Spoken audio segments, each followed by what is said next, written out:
I'm Dr. Shatil from the Clinical Engagement team here at DocPlexus. Welcome to a brand new session of the DocPlexus Master Series.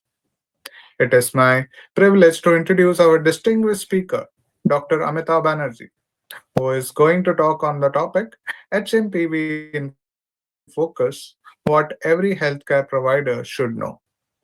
Dr. Amitav Banerjee, who is the Professor Emeritus Epidemiology, Dr. D.Y. Patil Medical College, Pune.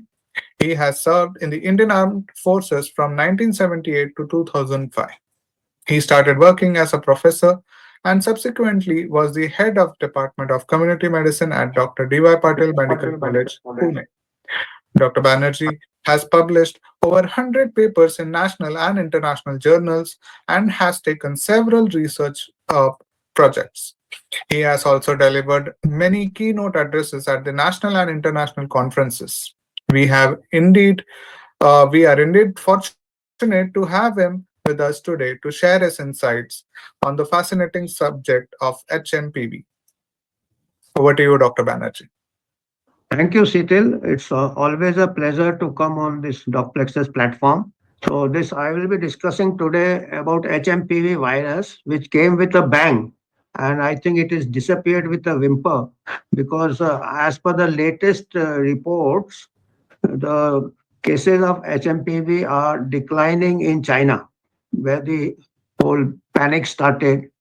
And to know something about the virus, I will be covering under the following headings: what is HMPV, how it is spread, when and where discovered, and how old it is, who all are affected. These are the epidemiology. In epidemiology, we go for the person distribution, time distribution, and place distribution. So, who are the person who all are affected? Who are the persons who are affected? When is the peak transmission season? That is the time distribution. And what is the geographical distribution? This is the place distribution. This is the basics of epidemiology. And how lethal it is. This is how to measure its public health impact, would be the lethality. And is it born great? I mean, some people have greatness, some acquire greatness, and some have greatness thrust upon. So whether it is born great as a virus with high lethality, or it has acquired greatness by, say, some say due to mutation, viruses can become more lethal, which is not biologically correct, because with mutation they become less lethal because they have to adapt according to Darwin's law of survival.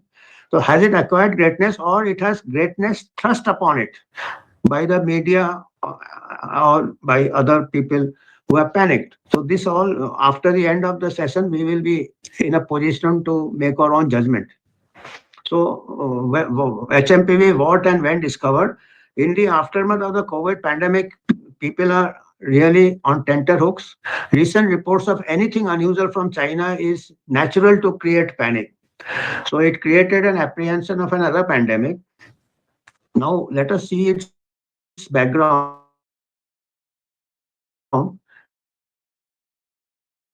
It was first discovered in the year 2001 in Netherlands. It's not very unique. It's in China, and they have done zero surveys. They have done examination rather of serum, which have been preserved for more than 50 years. So those serum stored labs all over the world for research purposes. They sometimes stored serum in cold chain, extreme frozen sections, frozen serum. So they have examined those serum, tested them, and they have found antibodies to it reaching back up to 50 years. So it's a more than 50 years. What are the samples they had? It may be existing before that also. So it's not a novel virus. And having said that, it comes to reason that you won't have to seal the borders and other things because the virus is present all over the world. So why make when it is in our backyard also? So no extra human reservoir has been reported. Another concern of public health is whether there is now, from the jumping from animal, or if it is in animals, it may be difficult. Like we are worried about bird flu, it's animal. So as on today, whatever is infecting the humans are not present in animals. It's a one avian metapneumovirus, AMPV, is in birds. but that has not immediate relative of this HMPV. HMPV might have evolved long back from the bird, like most of the species, origin of species, so viruses also evolve from. So there is a avian metapneumovirus, but it has got no immediate relationship with the present metapneumovirus of humans. So when and how it's a respiratory virus, it spreads like respiratory spread by your coughing, droplet, aerosols, by your hands, by surfaces. But it's a very mild virus. I mean, it spreads, but it's a very mild virus. I mean, you can't prevent it and you don't have to bother about it also too much if it spreads. In fact, I will come to it. What is the other side of this too much of, you know, trying to live in a vacuum or trying to isolate yourself from all surrounding viruses. It's firstly not possible, and secondly, it doesn't prime the immune system of the child. It can cause sort of a immune debt, which I will explain later. It's an RNA virus to the pneumoviridae family. It affects the lungs and upper respiratory tract, lower respiratory tract. It can cause sometimes bronchiolitis. And there are four genome types: A1, A2, B1, B2, and none of them are better than the other. None of them are more serious or anything. And there is no variation in the severity of four different types, genetic types. And it's a spread predominantly, as I said, by contact, by respiratory spread. But it is a so there is no extra human reservoir. Closely related, I have also mentioned avian, but that is just of academic interest, not of immediate practical value. Who all are affected? This is a so ubiquitous that the moment the person is born, first 6 months, the child is with the mother, not exposed much to the environment. The moment the child, after 6 months, get exposed to the environment, starts top feeding and other things, so it can go by food and environment. The child starts getting infected. In a normal course of time, the infection starts at 6 months.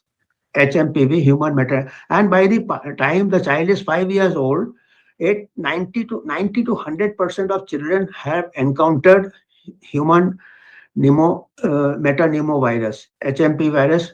By the time a child is 5 years old, a normal child, under normal circumstances, 90 to 100% will get encounters with the HMPV, and then they develop the antibodies to it, and their immune system gets primed. They can handle minor viruses. I mean, particularly HMPV, if they and it can affect, as I said, upper and lower, and subsequent after 5 years also. After the child grows, even during adults, there may be repeated encounters with the HMPV virus because it's a weak immunity or because it's not a very severe virus either way. Neither it causes disease, neither it may be, but you may get subsequent infections also you may get, but it will be of no consequence. Only exception being that people who are severely immunocompromised, people who are on, say, heavy doses of steroids or malignancy, anti-malignancy drug, they are vulnerable to severe disease from HMPV. That's very rarest of rare cases. And these type of people are susceptible to all viruses, even to the common cold virus. In fact, this is as good as a common cold virus. It's one of the, I mean, there are so many viruses yet to be identified. So nothing to be worried about because these are part of our ecosystem. We cannot do away with that. So treatment is supportive with as supportive hydration, just like you treat a common cold. So no extra mile to go. And 92, as I said, demographics by the child is 5 years old, 90 to 100. 5 to 10% of hospitalization in children below 6 months are due to HMPV, which is three times higher than children between 6 months to 5 years. Because by the time the child gets his first encounter at 6 months, so there is no immunity. So first encounter, no immunity. So hospitalization is three times more in 6 months child compared to a child of 5 years. By the time child is 5 years, he or she has developed immunity by repeated infection.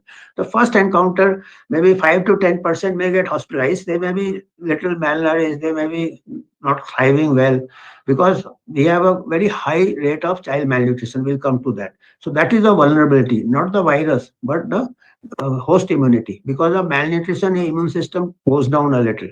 So whatever we are seeing now, we have seen two cases in Karnataka, one case in Gujarat, all are 6 months to 2 years, 3 year child. So it is fitting in the textbook picture. So there is no way to panic about it. I mean, there is no need to test, I would say, HMPV, because if you test the serum antibodies, you will find almost 100% people, children are having the antibodies. So it is there.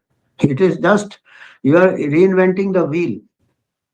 So there is no point in testing a virus which is 50 years old and which has not created havoc. Even now, it has not created havoc. You see, in China, what happened? The cases are coming down.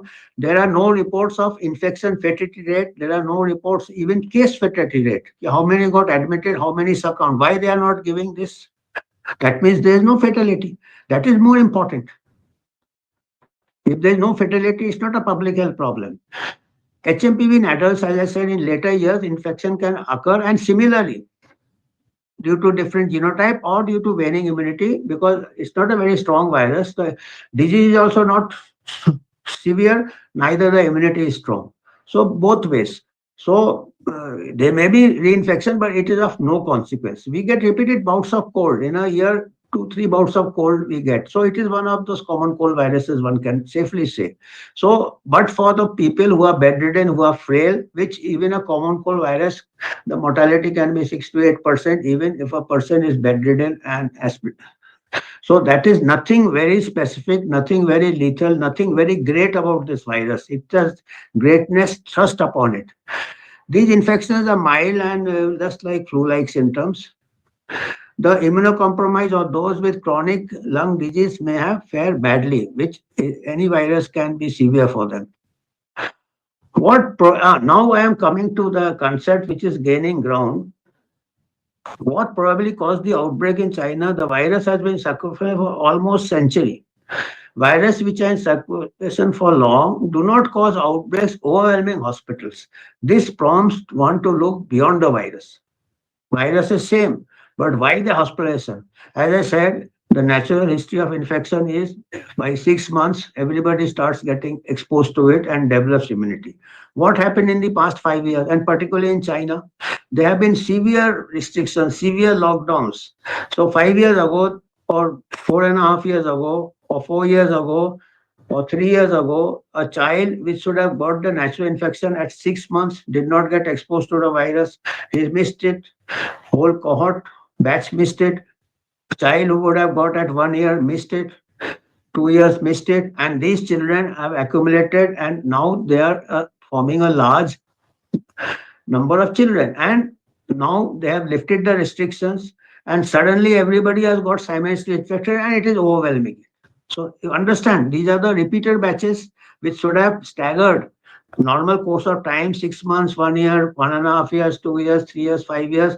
Every children they get it in batches. Now everybody has got it. Backlog is there. So these are this type of year. There are number of papers. There are 8 to 10, 20 papers. I have given references about 11 papers where this phenomena has been observed all across the world once the lockdowns were lifted. The pandemic measures were lifted. It had occurred in France. It had occurred in UK. It had occurred in New Zealand.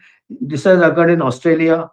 So a number of countries it had occurred or endemic infection. It may not be HMPV, but say in UK there were increased rate of meningococcal infections, then other respiratory infections in New Zealand, infectious mononucleases and other things in say Australia. So it is whatever is the endemic viruses which or pathogens also which a normal child growing up exposed to the ecosystem. So all this isolation, social distancing, and extra sanitizers and frequent obsessive hand washing, this is making you lead to a very, very insulated life without getting challenged from the environment, which are the mild viruses. They prime the immune system, and this is known as immunity debt or immunity gap. And once the restrictions are lifted, which is not possible to continue such restriction, and it's not practical also, and it doesn't serve anything. You are making the immune system weaker and weaker. There is a rebound phenomena, and that is the reason where why we had this outbreak in China and in other countries also. But the China made headlines because everybody is worried what's happening in China. And this impacted the epidemiology of many childhood diseases. I have given the references also. I have given the number 8, 9. So not only HMPV, other infections which are endemic for that country. So the dynamics of immune dead, strict restrictive measures during the past pandemic presumably reduced exposure of children since the early months to various viruses and other resulting in lack of immunity stimulation against many community acquired microbes. This phenomena can hypothetically increase the proportion of immunological naive children who become more vulnerable to various infections en masse, resulting in overwhelming of hospital services. So you cannot, that is the thing we should understand. These respiratory viruses or respiratory infections are so ubiquitous that it is, you can only postpone it, you cannot prevent it indefinitely.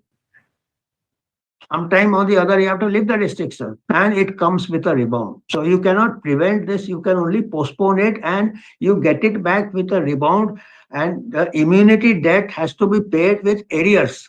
Large number of cases. Similar phenomena, I have given the references 11, 12, 13, 14, 7 references I have given at the end. You can go through it. Similar phenomena of surges in endemic respiratory infections have been observed in children as well as adults post-pandemic in many Western countries, in New Zealand, Australia, because New Zealand, Australia had very strict lockdowns, and of course in other countries also. Was China experienced similar? In China, the very populous country, large proportion of children have escaped the HMPV infection early childhood due to restrictive non-pharmacological interventions. They repaid the immunity debt with interest. We will get answers to this question since research from China, once research from China is available to the scientific community, and as I said, no data is coming from China. There have been no casualties. We assume no news is good news. So that's how we go. And why? What is particularly about India? India already is having a very high rate of child malnutrition. It has got one of the highest rate of child malnutrition.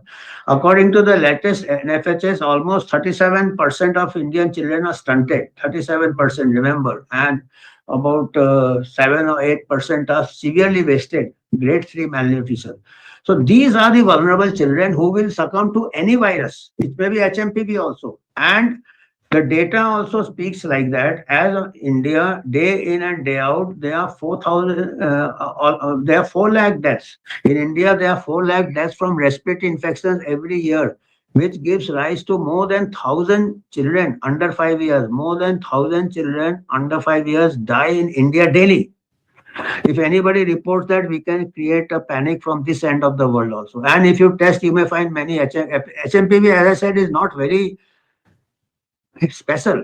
There may be any virus can kill a child who is malnourished, and or 1,000 deaths per day is due to malnutrition, not due to external viruses. Because if you control HMPV, even if you make a vaccine for HMPV, there will be some other virus, because there are so many common cold viruses. Many are identified, not worth identifying also, because in well-nourished child develops good immunity against the exposures they face as they grow up. So, as it is, we are losing 1,000 children every day. Why take a Gujarat child, a well-to-do child admitted in a private hospital, positive, 2 child. Now they are having the HMPV. The labs are offering tests for 3,000, 10,000, and all. This is waste of money. That same money can be saved for improving the child nutrition. So this is what is happening. If you don't have bread, eat cake. We child are starving here. I mean, I'm talking of the underprivileged children, and well-to-do children are getting obese. So they are eating cake.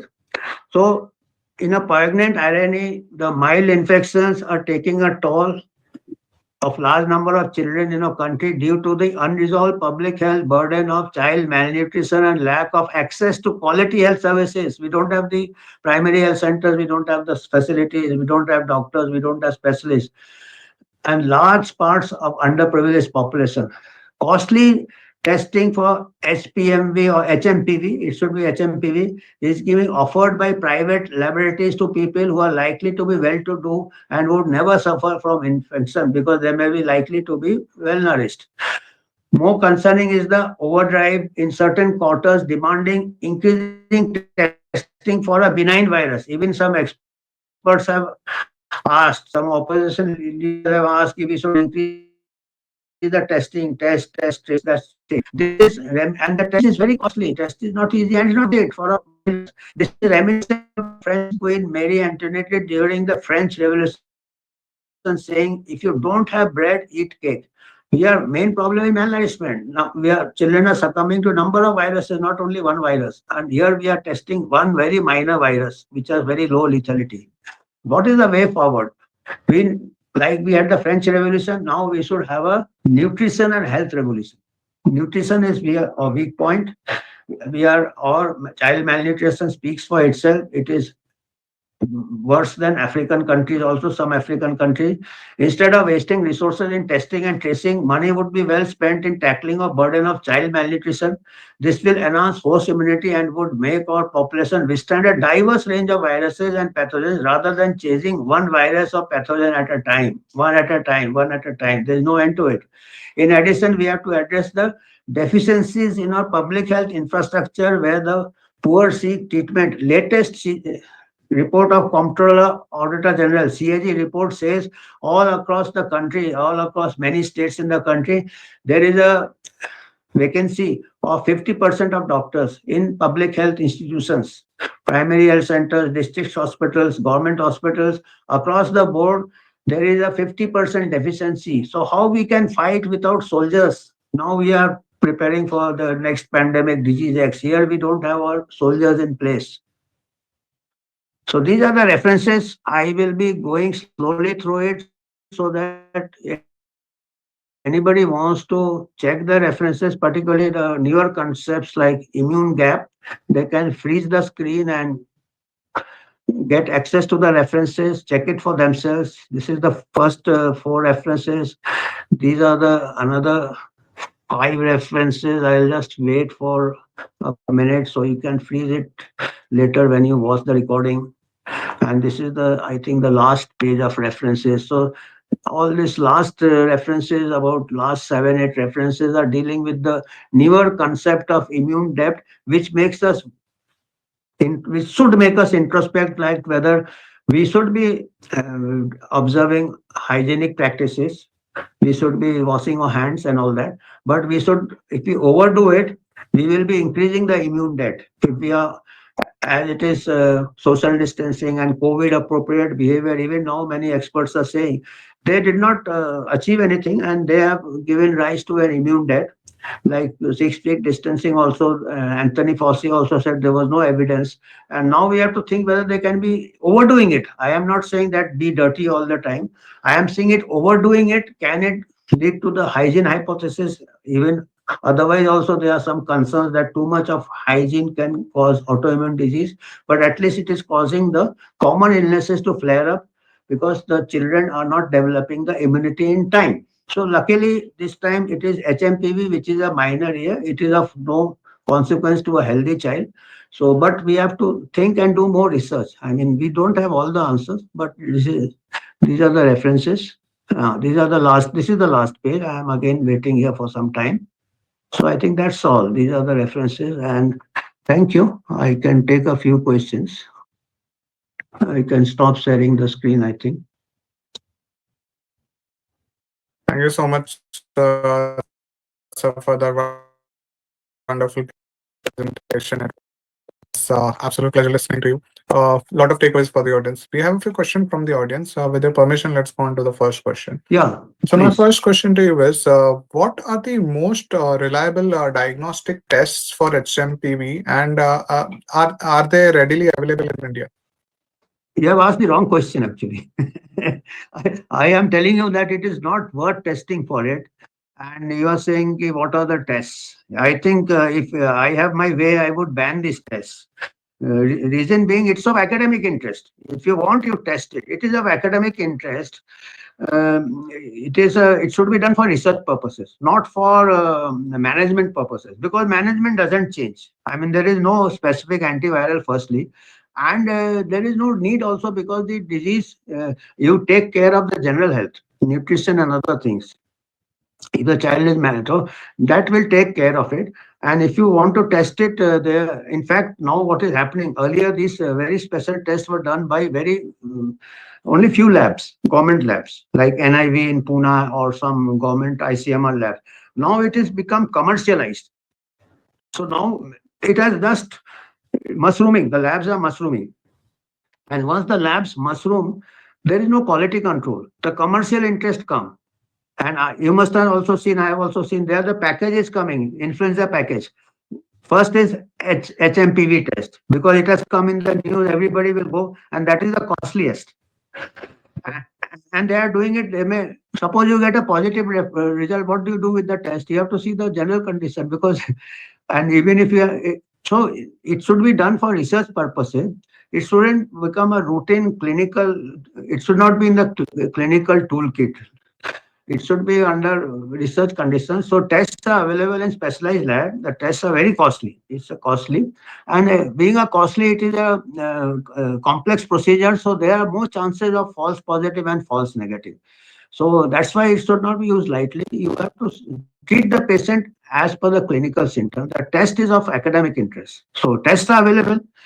RT-PCR is there. Again, it's a notorious thing. So that itself, because the inventor himself had said it should be used for research purposes.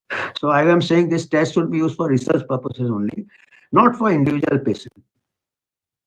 Thank you for that answer. Moving on to the next question. So, my next question to you is what are the red flags indicating severe HMPV infection requiring hospitalization? That is for all. That is a very good question. That has got practical value. That is, irrespective of whether it is HMPV or whether it is any other virus or whether it is a bacteria. Bacterial pneumonia is also common in our country, and this respiratory infections are the number one cause of death, under 5 children. So, firstly, it is the respiratory rate, which a paramedical worker can also count.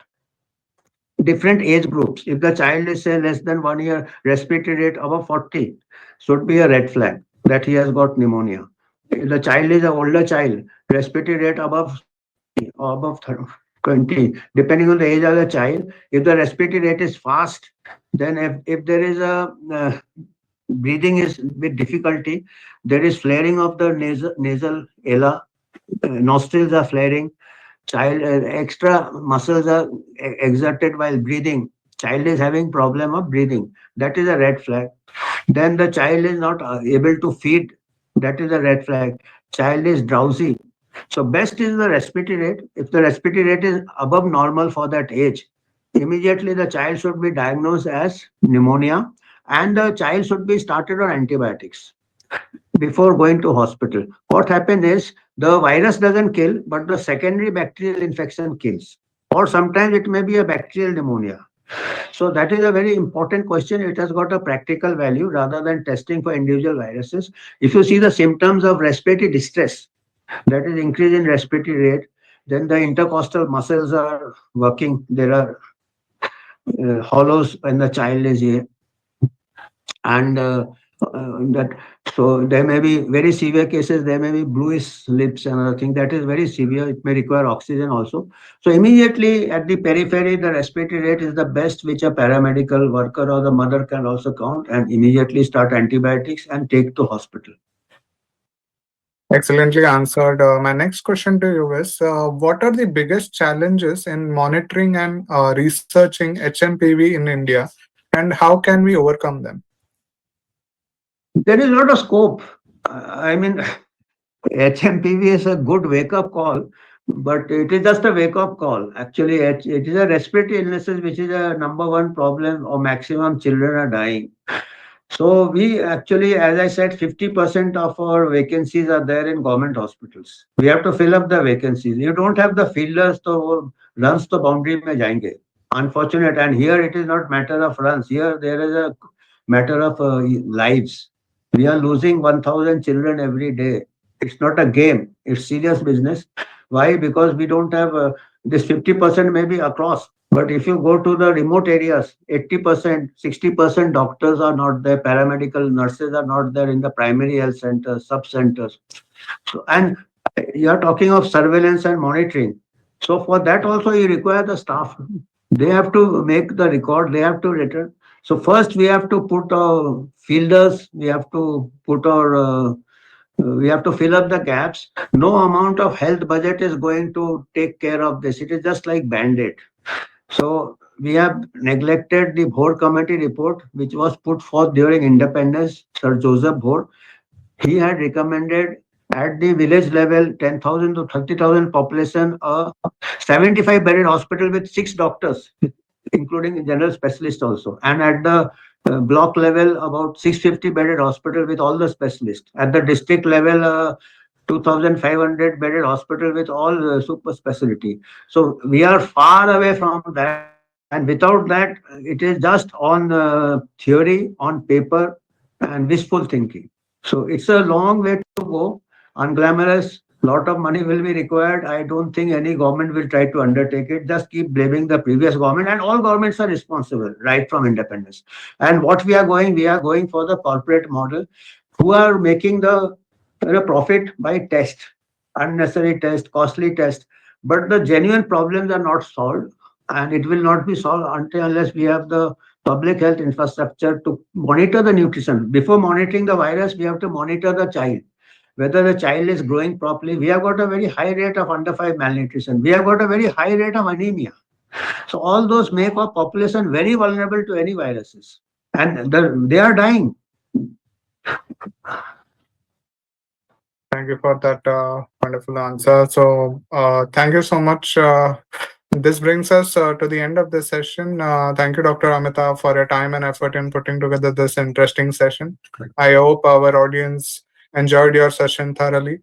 To our dear viewers, thank you so much for attending this session. Do share any more questions if you have. Until we see you again, take care and happy dog flexing. Thank you. Thank you, Cyril. Thank you.